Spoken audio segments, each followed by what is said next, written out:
Satyabama Institute of Science and Technology, Chennai and Sriperumbudur.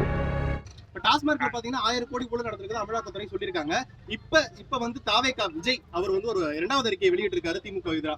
அதாவது வந்து இப்ப கிடைச்சிருக்க அமலாக்கத்துறை சொல்லியிருக்கிறது வெறும் 1000 கோடின்றது வெறும் கையளவு நீர் தான். ஆனா ஒரு நீரூற்றையே காற்றாற்றையே உருவாக்க முடிய அளவுக்கு திமுக வந்து ஊழல் மிகுந்த கட்சி அப்படின்ற மாதிரி ஒரு குற்றச்சாட்டை வச்சிருக்காரு. இதுக்கு முன்னாடி விட்ட அறிக்கையில பாத்தீங்கன்னா மதிநலத்துக்கு சாயம் விழுக்குது, திமுகவோட மதிநலத்துக்கு சாயமே விழுக்குது அப்படின்ற மாதிரி ஒரு அறிக்கை விட்டுட்டு இருக்காரு. இதுக்கான கருத்துக்கள் ஏதாவது சொல்லுங்க. அமைச்சர் செந்தில் பாலாஜி இதற்கு பதில் சொல்லிவிட்டார். அமலாக்கத்துறையின் மீதே நாங்கள் வழக்கு தொடுப்போம் என்று சொல்லி இருப்பதன் மூலம் அமலாக்கத்துறை எந்த உள்நோக்கத்தோடு செயல்படுகிறது என்பதை அவர் சுட்டிக்காட்டியிருக்கிறார். உண்மை எதுவோ அது வெற்றி பெறும். ஆகவே டாஸ்மாக் துறையிலே அப்படி ஊழல் நடந்திருந்தால், அமலாக்கத்துறை சொல்வது உண்மையாயிருந்தால் சட்டப்படியான நடவடிக்கைக்கு அவர்கள் முன்னோக்கி போகலாம். அதை இந்த அரசும் எதிர்கொள்வதற்கு தயாராக இருக்கிறது என்பதை செந்தில் பாலாஜி தன்னுடைய பதில் மூலம் உறுதிப்படுத்தி இருக்கிறார். எனவே நாம் பொறுத்திருந்து பார்ப்போம். மும்மொழி கொள்கைக்கு பாத்தீங்கன்னா இப்ப வந்து பவன் கல்யாண் ஆந்திர துணை முதல்வர் வந்து தொடர்ந்து வந்து தமிழக அரசு குற்றச்சாட்டு மேல வைக்கிற மாதிரியே பண்ணிட்டு இருக்காரு. அதாவது மற்ற மாநிலங்களே ஏத்துக்கிட்டாங்க, ஒரு திரைப்படத்தை வந்து ஹிந்தியில நம்ம ஏத்துக்கிறோம், ஆனா வந்து மொழியில பாடத்திட்டத்துக்கு வந்து ஏத்துக்க மாட்டோம், ஏன் அப்படின்ற மாதிரி ஒரு குற்றச்சாட்டை வச்சுட்டு இப்ப என்ன சொல்றாரு, என்னோட நிலைப்பாட்டுல வந்து நான் மாறல அப்படின்ற மாதிரி பேசிட்டு இருக்காரு. இப்ப தொடர்ந்து இந்த மாதிரியான கருத்துக்களை இதுக்கு முன்னாடி ஏற்கனவே வந்து நம்ம தமிழக துணை முதல்வர் பவன் கல்யாண் பேச்செல்லாம் தமிழ்நாட்டில் நம்ம வந்து ஒரு பொருட்டாக எடுத்துக்கொள்ள வேண்டிய தேவையில்லை. அவருக்கும் தமிழ்நாட்டுக்கும் எந்த சம்பந்தமும் இல்லை.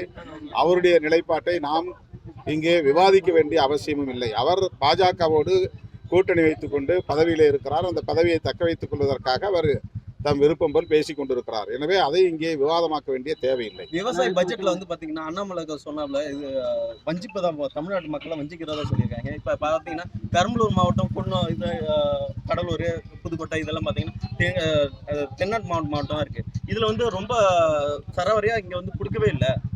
இந்த சைடு வந்து விவசாயிகளுக்கு பெரிய பட்ஜெட்டு கொடுக்கல அப்படின்னு சொல்லி இது பண்ணிருக்கோம்.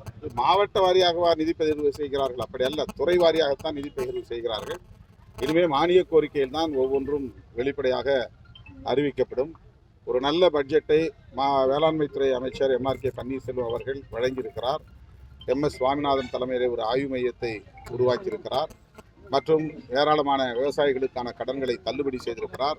இன்னும் தள்ளுபடி செய்ய வேண்டிய கடன்கள் இருக்கின்றன என்பது உண்மைதான். அவற்றையெல்லாம் அடுத்தடுத்து செய்வதற்கு வாய்ப்பு இருக்கிறது. மானிய கோரிக்கையின் போது எமது கட்சியின் சட்டமன்ற உறுப்பினர்கள் இதில் உள்ள குறைபாடுகளை எல்லாம் சுட்டிக்காட்டி மக்களின் தேவைகளை வலியுறுத்துவார்கள். Satyabama Institute of Science and Technology, Chennai and Sriperumbudur.